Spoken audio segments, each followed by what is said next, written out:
Bonjour, moi c'est Dr Daniel, je suis passionné des mathématiques. En fait, l'objectif de cette vidéo est de vous montrer comment l'ensemble C a pris naissance. Je vais vous parler de l'historique et de la définition de l'ensemble C. Sans plus tarder, nous allons passer à l'historique de C. Avant l'arrivée de Jésus-Christ, c'est un savant mathématicien s'occupait à résoudre des équations. Ils ont commencé par résoudre l'équation du premier degré, ensuite l'équation du second degré. Lorsqu'ils sont arrivés à l'équation du troisième degré, ils ont constaté que c'était pas facile.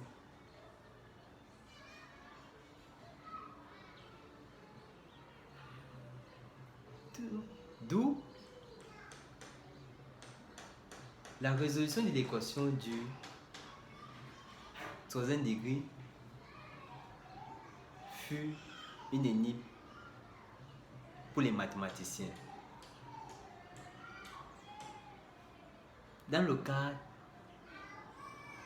du concours entre savants pour la résolution de l'équation du troisième degré,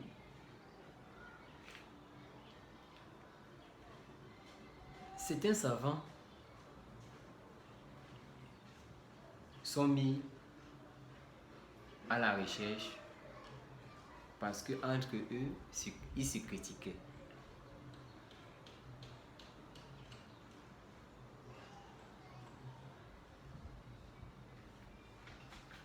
Au cours de leur recherche, ils ont constaté qu'il existait deux méthodes. La première méthode était la méthode graphique. C'est-à-dire, ils ont pris l'équation du second degré, du troisième degré, qu'ils ont transformé comme une fonction. Et ils ont essayé d'étudier et de représenter la courbe de cette fonction. Comme ils ont représenté la courbe de cette fonction, ils ont essayé maintenant de chercher le point d'intersection de cette courbe avec l'axe des abscisses, donc l'axe horizontal du repère.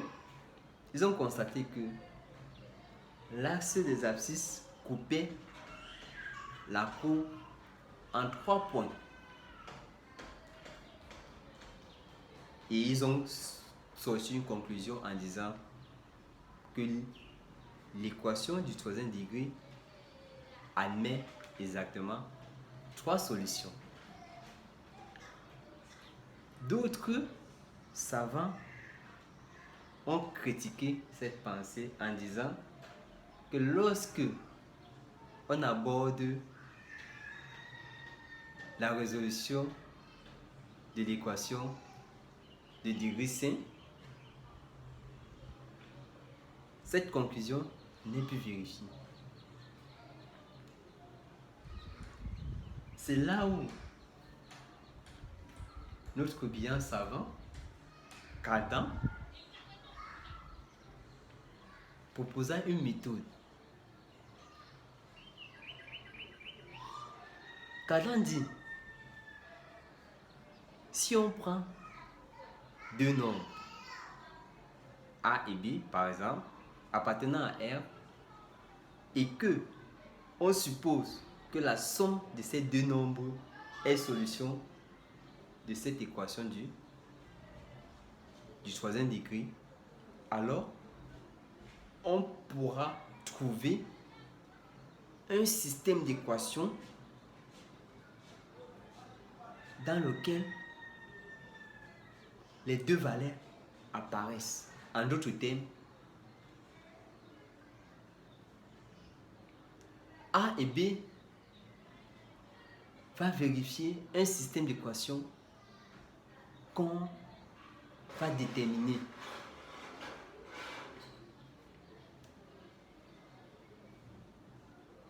Pour être peu précis et peu bref, en sorte que notre vidéo ne soit pas très longue, nous allons surpasser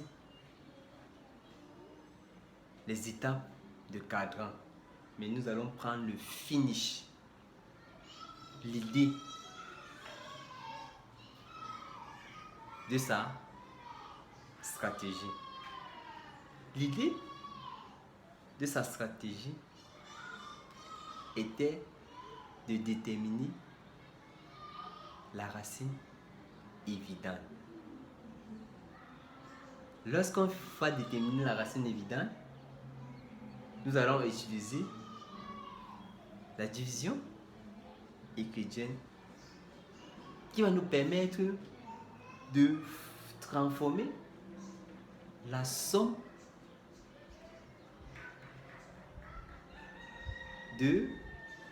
d'équations, comme l'équation du troisième degré est une somme, on va transformer cette somme-là en produit de deux autres équations de degrés différents. Nous allons prendre un exemple pour essayer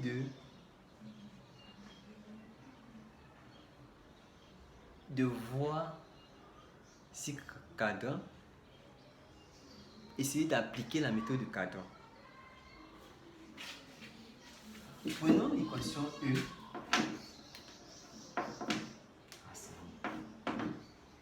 Veuillez m'excuser. X au cube moins 2x moins 4 est égal à 0.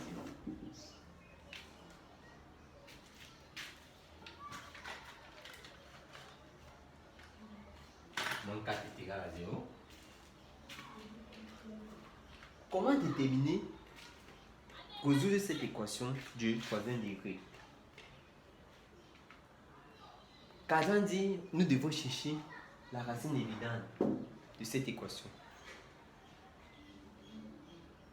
Pour ceux qui sont éveillés, en vue de, nous voyons que 2 est une racine évidente de cette équation. Et pour ceux qui n'ont pas pu voir, nous allons les aider à mieux voir. Prenons 2 comme racine évidente. Je vais appeler la racine évidente I0, 2. Nous allons vérifier. Nous allons vérifier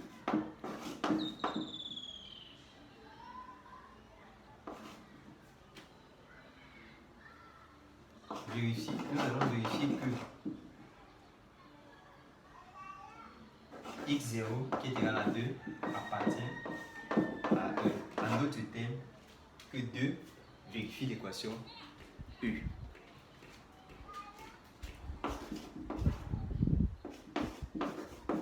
Nous avons l'équation E, remplaçons x par 2.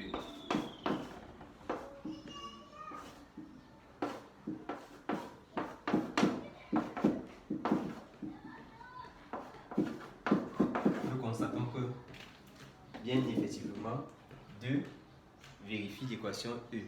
Donc, 2 est une racine évidente de E. Passons maintenant à l'étape qui suit, qui est l'étape de la division euclidienne. Nous allons transformer la somme-ci en produit de 2 facteurs de degrés différents. On va prendre x moins 2.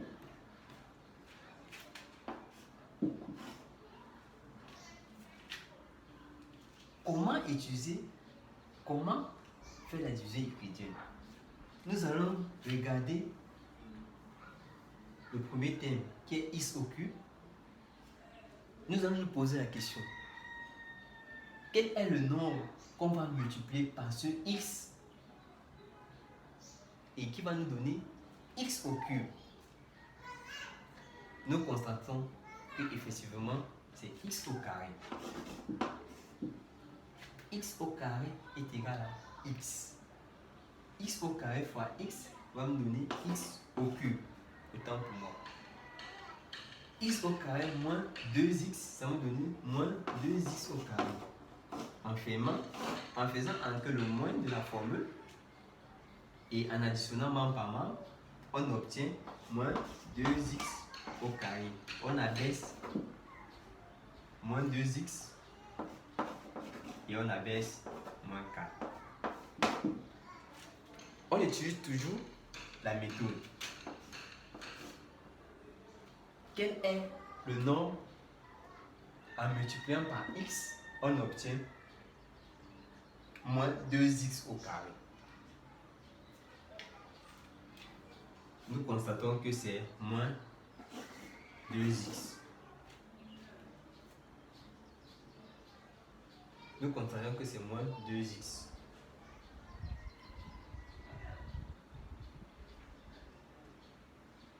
Or, excusez-moi, ici c'est plus. Avec le plus ça, plus. Nous constatons que ici c'est plus 2x. Excusez-moi, c'est le fait de. Comme c'est ma première vidéo, je ne suis pas habitué et je suis un peu stressé. Ouais. Ça va faire 2x au carré moins 4x. En faisant entrer le moins, en additionnant membre par membre, on obtient 2x moins 4. Ensuite, plus 2, ça va faire, avec le moins ici, ça va faire 2x moins 4. Et en faisant entrer le moins, en additionnant, ça va faire 0. On vient de transformer la somme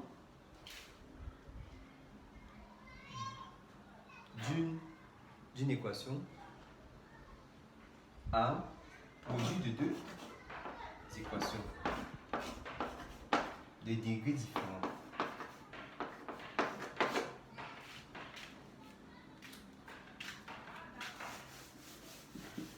Ayons toujours en esprit que c'est l'équation E qu'on veut déterminer. Or, l'équation E, c'est x au cube moins 2x moins 4. En remplaçant l'expression factorisée, en remplaçant par son expression factorisée, notre E devient x moins 2 facteur de x au carré plus 2x plus 2 est égal à 0.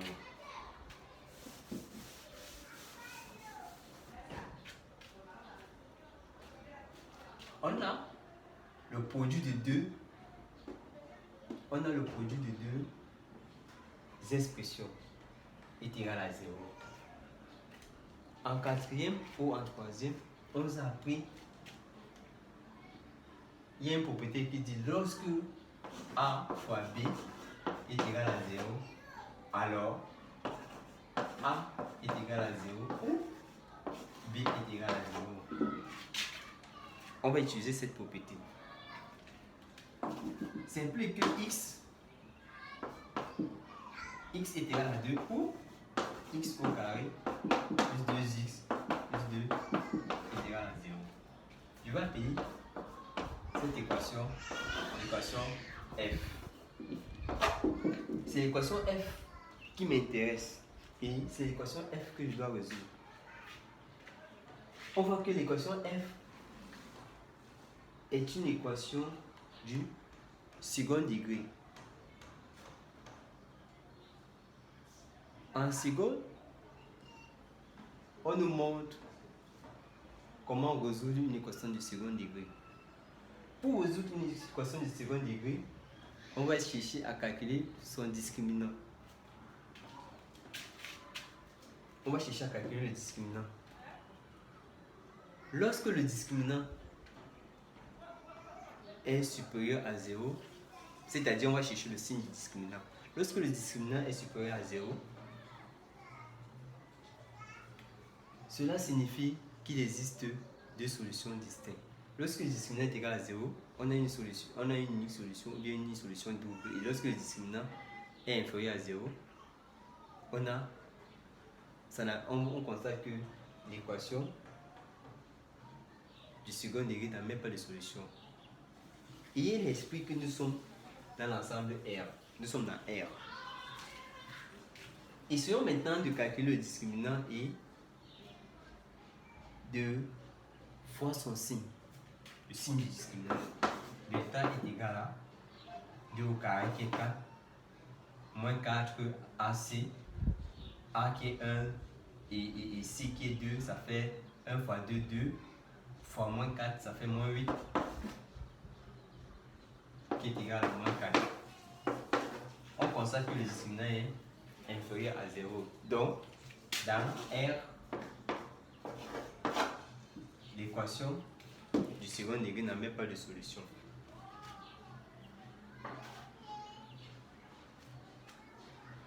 Ce qui contredit la méthode graphique. Avec la méthode graphique, ils ont trouvé que cette équation E admet 3 solutions. Avec la méthode algébrique, on constate que cette équation E admet plutôt une solution. Et le intervient dans ce cas. Et le dit, si on considère,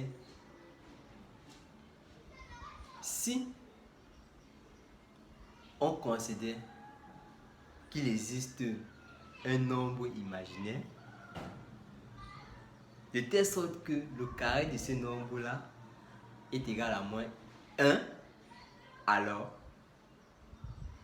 on pourra épouser l'opinion de la méthode graphique. Essayons un peu d'appliquer la pensée de Euler.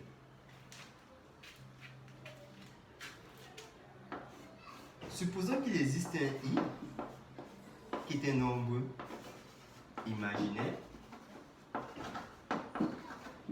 de telle sorte que I au carré est égal à moins 1. Ceci nous permet de dire que notre discriminant devient 4i au carré et la racine de ce discriminant c'est égal à 2i. Là, I est un nombre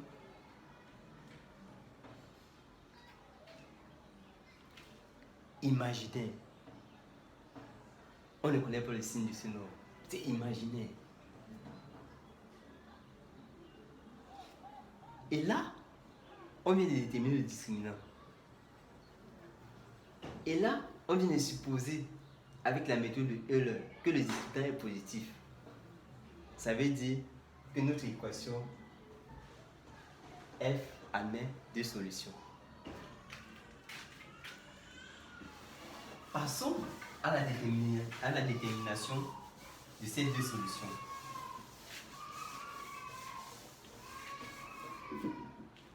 X1 est égal à moins 2 moins B plus racine du discriminant sur 2A. C'est ça que j'applique. Ça va faire moins 2 plus 2i sur 2. Où x2 est égal à moins 2 moins 2i sur 2.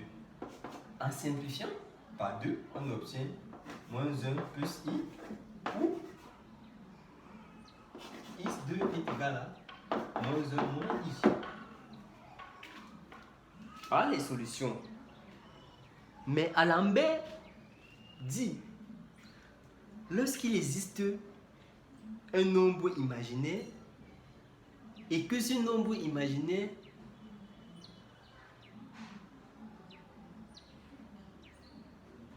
I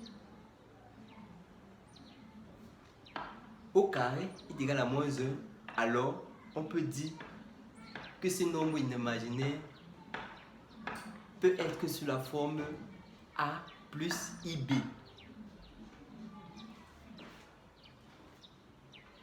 Ces solutions démontrent l'opinion de Alembert.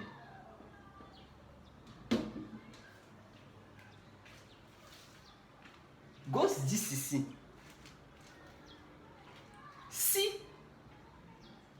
on essaie de représenter ce nombre graphiquement, alors on pourra dire qu'il a le statut d'un nombre dans R et que la somme, les règles de somme et de produit sont vérifiées aussi. Sont aussi vérifiées, autant pour moi. D'où la définition de l'ensemble C. L'ensemble solution de E, c'est 2 moins 1 plus I moins 1 plus I. C est un nombre imaginaire qui est dans C. I est un nombre imaginaire qui est dans C. C, c'est l'ensemble des nombres complexes.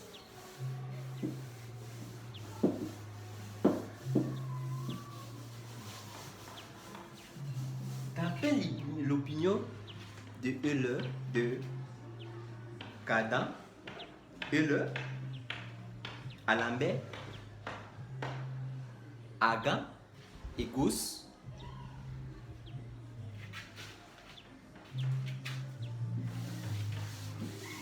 ceci nous amène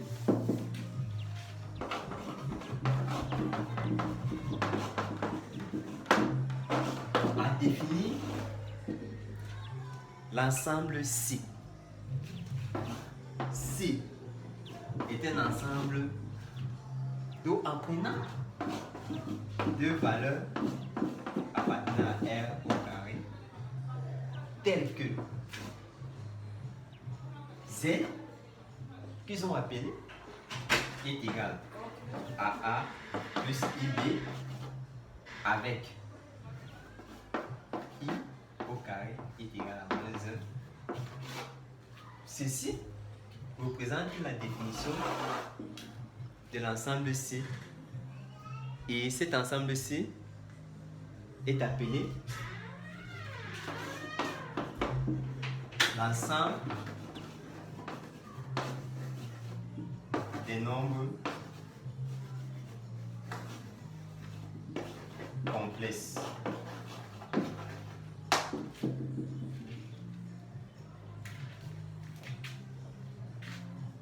Ceci était l'objectif de ma vidéo. Si vous avez aimé ma vidéo, c'est vrai que je suis débutant, je viens de commencer, c'est ma première vidéo. Avec le stress, vous allez m'excuser.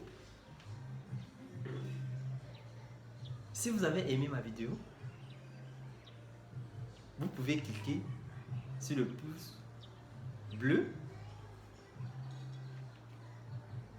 Si vous n'avez pas aimé ma vidéo, vous pouvez cliquer sur le pouce qui est renversé, bleu.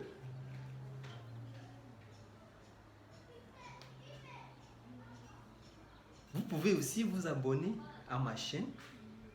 Vous pouvez partager ma vidéo afin que je puisse soit être critiqué en commentaire parce que une réussite sans critique, je peux dire, est absurde. Pour mieux évoluer dans la vie, on évolue en fonction des critiques. Et ce sont ces critiques qui vous donnent la force d'atteindre votre objectif. Merci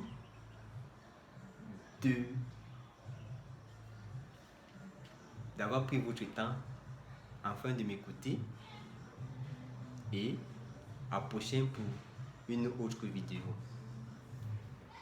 Bye.